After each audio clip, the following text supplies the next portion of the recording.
majikanku sayang-sayang nih, hari ini TC mau ngomongin kelakuan orang kaya. Ya semoga kita semua nih bisa jadi orang kaya ya, tapi kelakuannya jangan kayak orang di teman cerita hari ini. Ini tuh kita dapat kiriman cerita dari teman kita namanya Rimar. Yang mana kejadiannya itu dialami sewaktu dia diangkat menjadi PA atau personal assistant untuk nasabah-nasabah yang duitnya gede-gede banget dibuang. Dimana setelah sekian lama Rimar ini tuh jadi teller reguler, dia dipindah cabang tapi naik pangkat juga, gengs. Yang mana dia ngurusin nasabah yang saldo tabungannya tuh minimal ngendep 5 M. Iya, kalian kagak salah denger, 5 M coba itu duit. Allahu Akbar gitu ya. Tapi kita memang nggak bisa sebutin istilah di bank tempat Rimar bekerja ini tuh nasabah-nasabah yang kayak begitu tuh apa sebutannya, nanti malah langsung ketahuan. Kita sebutnya ini aja deh, apa? Nasabah Sultan aja udah ya. Jadi di bagian banknya itu tuh memang ada nasabah-nasabah yang tabungan tadi tuh gede-gede, yang minimalnya ngendep ada sebenarnya dari urutannya tuh 500 juta yang masuknya nasabah Pristimewa. Dan di atasnya nasabah Pristimewa itu ada lagi, gengs, yang tadi tuh nasabah Sultan, saldonya harus ngendep 5 M. Buat kalian yang saldonya pada minus gitu ya, boro-boro ada 500 juta sama 5 M. Minus begitu. Terus dada aja yang mendengar cerita kali ini ya. Nah, sebagai anak baru di bagian nasabah Sultan ini, Rimar mempelajari tuh list-list nasabah yang harus dia handle. Karena namanya personal assistant di bagian nasabah Sultan itu, satu PA katanya hanya handle 5 orang maksimal. Dan di cabang tempat si Rimar bekerja, ada nih satu nasabah yang bisa dibilang top tier lah di sana di cabang itu. Tabungannya banyak bener, namanya Pak Wildan. Ya sebagai orang bank, si Rimar nih pastinya tahu lah berapa saldonya si Pak Wildan itu. Ih, malu ya kita kalau ditengok saldo kita sama si Rimar ya. Pokoknya Pak Wildan ini tuh terkenal selalu transaksi dalam jumlah besar, yang mana memang dia adalah seorang pengusaha. Nah, kenapa si Rimar yang jatuhnya nih anak baru kok disuruh handle nasabah top tier tuh seperti Pak Wildan? Ini katanya ya, off the record aja ya majikan ya. Karena memang si Pak Wildan ini terkenal agak genit gitu orangnya, dia tuh duda.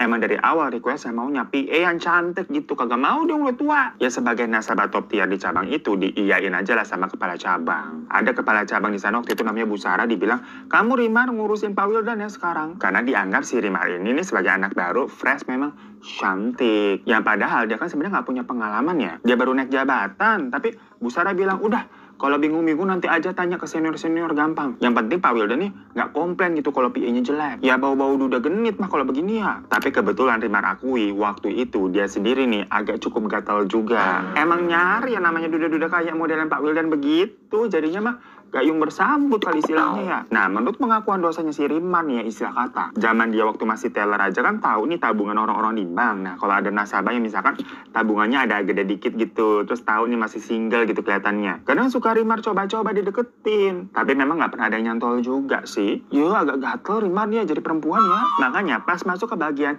nasabah Sultan itu dia happy. Urutannya bukan ke Pristimewa dulu, tapi langsung loncat ke Sultan tuh. Harusnya kan 500 juta dulu tuh baru yang ke 5 M ya. Bisa begitu, kenapa ya? Lagi-lagi karena beauty privilege. Singkat cerita nih, kalau nasabah-nasabah mau Pristimewa atau nasabah Sultan itu kan kalau mereka ulang tahun pasti dari pihak bank ngasih hadiah, macam ngasih kue atau souvenir gitu. Kalau katanya si Rimar ngasih hadiah, macam ngasih kue atau souvenir gitu. Kalau katanya si Rimar tuh, tapi semuanya ini atas nama cabang ya, bukan personal. Kapan ya kita kira-kira dikirimin begituan ya? Biasa kita dikirimin nama bank ketagihan kartu kredit doang yuk. Nah, sampai tibalah nih tuh menjelang hari ulang tahunnya dari si Pak Wildan. Sebagai nasabah top tier tuh di cabang tersebut, tentunya ya pasti kan pihak bank nih mau ngasih bingkisan. Waktu itu pihak bank udah nyiapin kue, karangan bunga, sama ada satu box souvenir gitulah. Yang sebelumnya si Rimar konfirmasi dulu tuh ke Pak Wildan kalau mau ngirimin item-item tadi. Ditanyakan, Bapak ini mau dikirim ke rumah atau ke kantor? Tumben-tumbennya tuh katanya dibalas sama si Pak Wildan. Biasanya mah kalau di chat apa-apa kagak pada dibalas. Dimana si Pak Wildan bilang,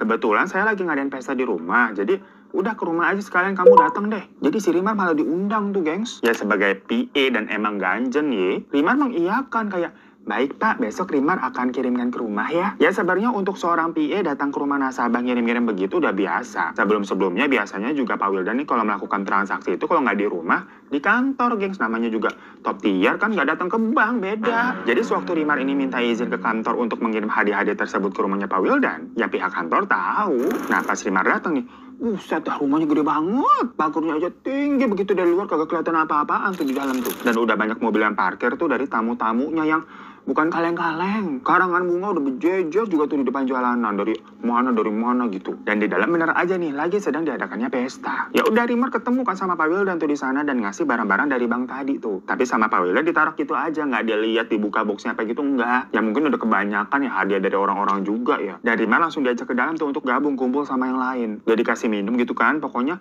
banyak di sana om-om seumuran si Pak Wildan, gengs. Lagi-lagi Rimar mengakui hal itu tidak membuat dia risih, karena kan dia memang nyari circle yang begini nih, om-om berduit. Gak tahu karena ke bawah suasana apa gimana. Karena di situ kan si Rimar ikut minum-minum ya. Tahu-tahu dia kayak pusing dan gak inget apa-apa, gengs. Ya sebelumnya Rimar juga udah beberapa kali sering mabok. Yang mana katanya kalau dia masih mabok, sebenarnya dia masih bisa inget lah apa yang terjadi gitu. Tapi yang dia alami waktu itu tuh, belas nggak inget apa-apa sama sekali. Ya bangun-bangun ternyata dia ada di sebuah kamar dengan keadaan tidak berbusana. Dia nggak tahu kenapa tiba-tiba bisa di sana. Dan pas dilihat udah jam 4 pagi. Dia celingak-celinguk gitu kan, nyari bajunya nggak ada. Dia sendirian di kamar itu. Dengan kepala yang masih agak sedikit pusing, Rimar mencoba mencari lemari baju gitu dan ketemu. Isinya baju laki-laki semua. Ya Rimar ngambil ngasal supaya dia pakai baju gitu, walaupun kedodoran lah biarin aja. Kepalanya juga bener-bener berat banget gitu kan, pandangannya masih kayak muter dan rasanya kayak pengen muntah. Nah tadi tuh lemari bajunya tuh kayak model pintu kamuflase gitu, gengs, yang kayak zaman sekarang yang garis-garis panel gitu tuh, yang biasanya pas dibuka ada lemari